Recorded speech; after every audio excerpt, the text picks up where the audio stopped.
UNC Charlotte's John Connaughton is a fixture of sorts in our regional and state economies. That's because for 30 years, his quarterly Babson Capital UNC Charlotte Economic Forecast has pinpointed areas of both optimism and concern among our economic sectors. The first time that in quite some time, since essentially the summer of 2008 when this thing really started to fall apart on us, that we've really had some good news to give to you, and things are getting a lot better in the economy. Well, the Babson Capital Economic Forecast, it's sponsored by Babson Capital, and we provide one of our professors, John Connaughton, to present his applied research to the business community. Charlotte is a good example. I mean, they added, a couple of months ago, they added the second shift to the truck plant in Gaston County. I mean, that's big. He continually does research on where we are, where we're going, and then he provides this forecast to the general public. So I think the unique nature of that is that there are many economic forecasts, but John does a good job of bringing it back to Charlotte and to North Carolina in general. And I hope that through his forecast it helps businesses to look forward and to make decisions accordingly based on where the economy is going.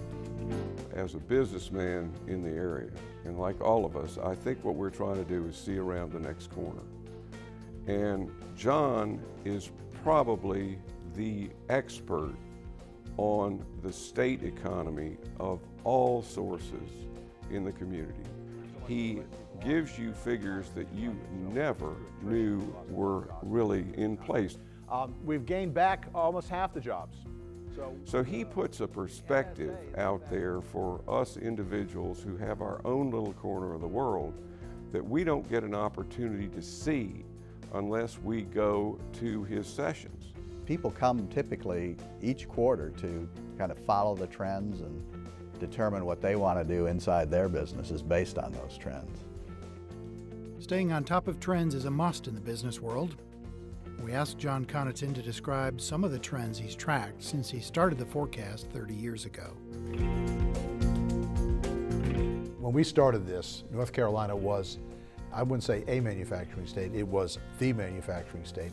If memory serves me correctly, back in the early 1980s, more than a third of the state's labor force was involved in manufacturing. So that's what it used to look like, okay? Very small service sector, and now that's almost been flipped.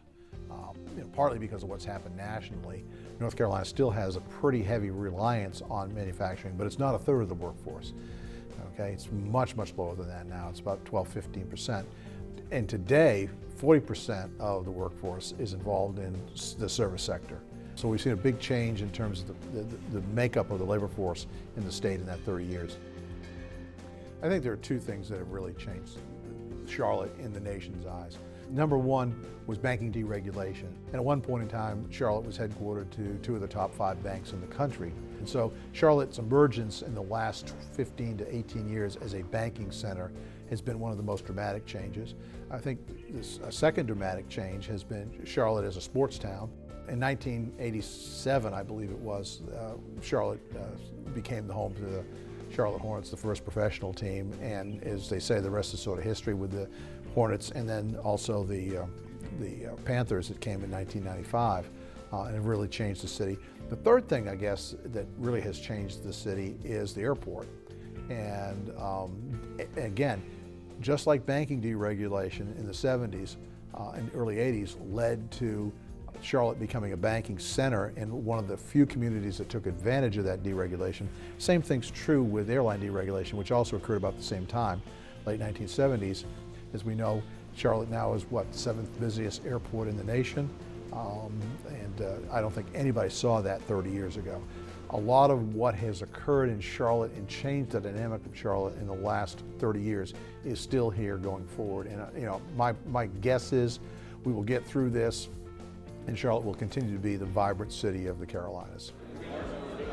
Throughout its 30 years, the Economic Forecast has continued to grow relationships between the university and the community.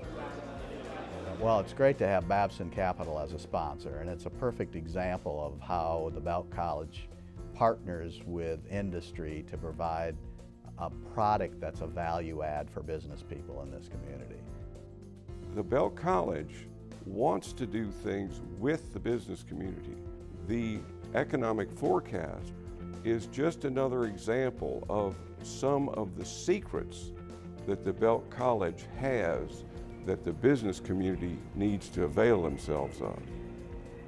Part of our urban mission is we are living in an urban center, and it's very business oriented. It's not just financial services, it's healthcare and retail and energy. So that puts us in a great opportunity to work with business and for them to work with us.